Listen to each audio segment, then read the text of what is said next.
Hello, and in this video we return to Connor, RK800, who is at the Cyberlife Tower, meeting his handler Amanda. Now this level's gorgeous with the cherry trees, the reflections, the lighting, another powerhouse tech demo for the game engine. And you know, the way the cloth moves, the hair, the skin textures are just really good.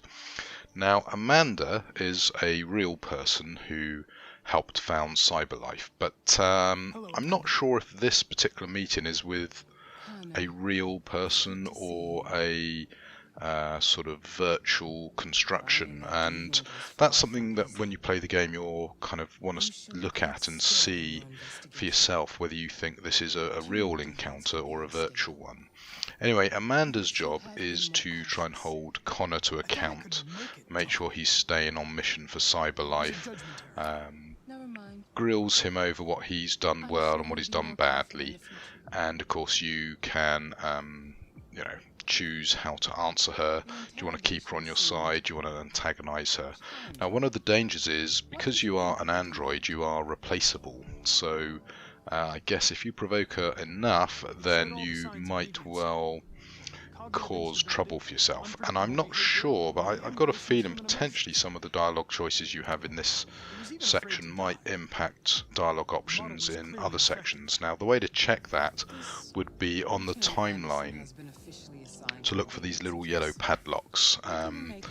Anyway, she's thrown some shades Hank's direction, which is interesting. Obviously, Cyberlife doesn't have much time for anything that would interfere with their personal agenda.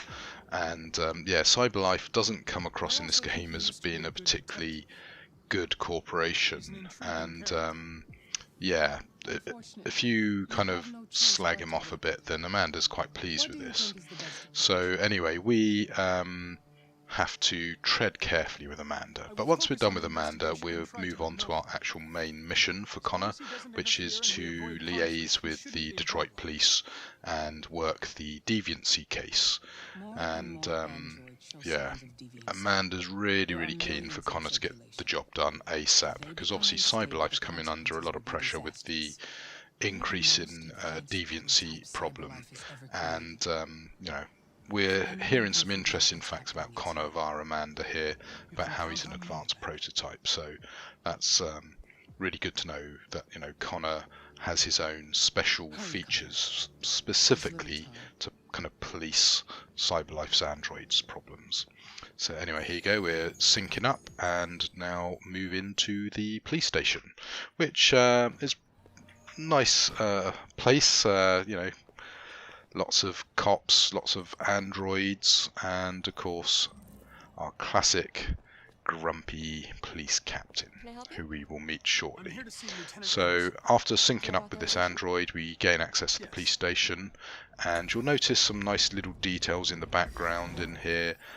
There's a nice TV screen with some news events going on, and keep an eye out for the TV screens in the game. They often play some really high quality sort of video. So anyway, here we are in the nice open plan police station. Lots of people seem to love open plan, and there's lots of things to explore. Sadly, they are mostly nameplates, just to warn you. So we're going to come across one here, Detective Reed, and I look at it again for some reason, but yeah, next to him is Police Officer Brown, and we've got another police officer over here, if I remember correctly. Yeah, Pearson, or possibly Pearson, and Detective Collins, and then finally who we're looking for, Lieutenant Anderson. And we get some interesting character development here, where we find that Anderson's, you know, he's not very good at keeping time, and you know, he's actually a good detective, but you know, he's a bit washed up, he's a bit bitter, he's had some personal problems. So yeah, all the classic Hollywood tropes are here. So we can sit down and wait for him, but to be honest, that's not much fun. So we will be standing up and having a wander around, and there's a few interesting bits to discover now. There is some headphones, which I haven't actually listened to, I don't think, in any of my playthroughs, so I'm going to have to do that on the next playthrough. But anyway, let's start rummaging around on his desk. So we're going to call him first, and his answer phone message is very clear character there, so he's just like, just call me Beep. So there you go, and looks like it's got a little bit of cableless charging going on there, so all the mod cons for our detective. So let's analyse his desk. So he's got all sorts of weird and wonderful things on his desk. So of course, police officer, got to have some donuts. Yeah, lots of bad ingredients there. A kind of rather forlorn looking bonsai tree here. So a typical Asian bonsai tree. A bit of coffee with some caffeine in, and then lots of stuff on his little board, including a Detroit basketball team cap. Then some news articles. So Detective Anderson promoted to lieutenant, so there you go. And we discover he owns a dog, which obviously tells us a bit more about him.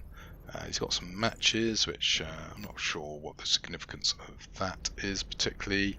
And there's nothing really else to discover on the desk here apart from the photo, which is over on the right, which I will be looking at very shortly. So there you go, that little yellow, and he's highlighted, good and bad cops, etc. So we have learnt that he's a decorated officer, and here he comes, and he's really pleased to see us. So anyway, here's the captain, classic grumpy cap, and he obviously has a little bit of beef with our lieutenant. So I'm going to look at this news article here, which is about Carl, who sadly in our playthrough has died.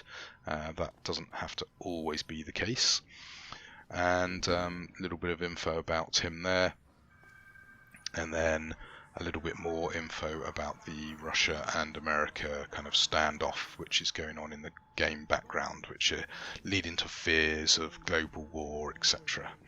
So anyway, let's go and join the captain and the lieutenant, who totally ignore us really, and we find out that Hank is really not pleased to have been assigned the deviancy case, but tough Fowler has decided he is the guy to do the job.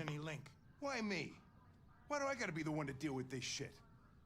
I am the least qualified cop in the country to handle Now the mocap here and the texturing again really works well, and if it's not clear, Detroit Become Human is trying to do that cinematic look, and that the processing of the engine really helps sell that concept. And the gameplay is probably the best of all the games in the series from Quantic Dream as well, so there you go. Yeah, I love this scene, it's great.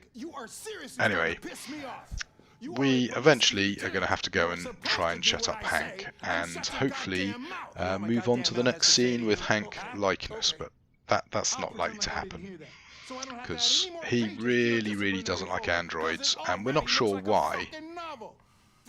So, a bit of discipline issues for the lieutenant, and yeah, he really isn't winning the captain over, I'm afraid. Either you do your job or you hand in your badge. Now, if you'll excuse me, I've got work to do. Oh well, there you go. So Connor, sort of a little bit oblivious, a little bit naive, he just continues on as if nothing's really happened. I'm very pleased to have joined the team. I can assure you I'll do my very best. Close the door on your way out. Captain's not interested. There you go. Sends us on our way as well. Have a nice day, Captain. So, there you go. He's accepted that he's not going to get anywhere with the captain. Let's go sweet talk Hank.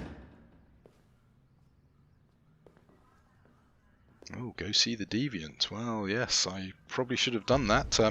So yeah, there are a few bits in this scene that I have actually not done yet, so that's pretty good. So on my third playthrough, found some extra bits to do by rewatching this video capture, and I love this way that Connor's chatting away, smiling, trying to really win him over, and he just sat there sort of almost mumbling to himself.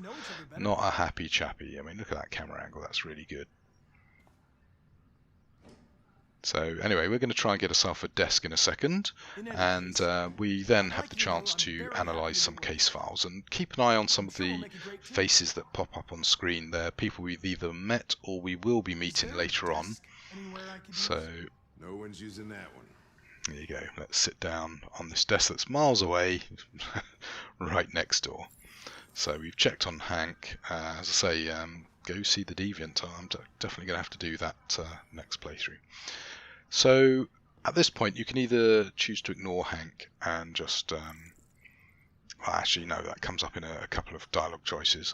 So I love this bit here. So people don't like androids, but why do you despise me? And he's just like, yeah, I do despise you, and we never find out why.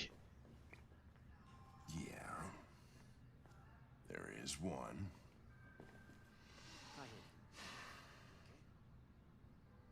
Yeah, great little bit of acting there. Anyway, love the little sort of, what do I do? You have a dog, right? How do you know that? The dog hair's on your chair. I like dogs. What's your dog's name?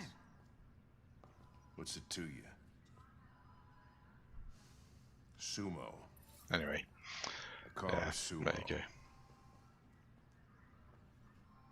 So we can start working now, or we can wander If off. you have any files on deviants, I'd like to take a look at them. Terminal's on your desk. Knock yourself out. Okay, so I think I ask about Fowler here. Yeah. Have you known Captain Fowler for long? Ooh, a little bit of texture pop in there. So yeah, the game engine's pretty good, but it's not perfect, obviously. I think the depth of field's a little bit overly aggressive at times. Anyway, here we're going to see Kara popping up in a second. There she is, and we're going to, see some other faces a bit later on. So we're scanning now, and there's a whole load of faces, and what is it, 240 odd? That's quite a few cases for us to work. 9 months. It all started in Detroit and quickly spread across the country. An AX-400 is reported to have assaulted a man last night. That could be a good starting point for our investigation. AX-400. Now, who's an AX-400? Is that Kara? Well, looks like Connor might be on Kara's trail. So, yeah, that could be fun.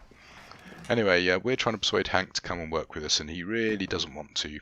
And, yeah, at some stage, Hank will finally begrudgingly drag us out. Why don't you go fuck yourself?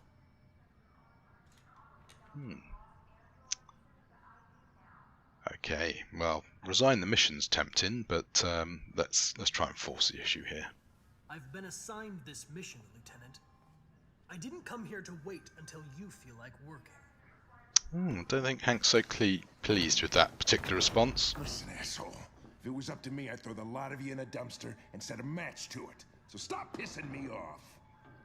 Okay, well, thankfully a police officer comes along and rescues us, because I've got a feeling Hank was about to tear us a new one. Anyway, on to the next scene, and see you on the next video. I'm on it.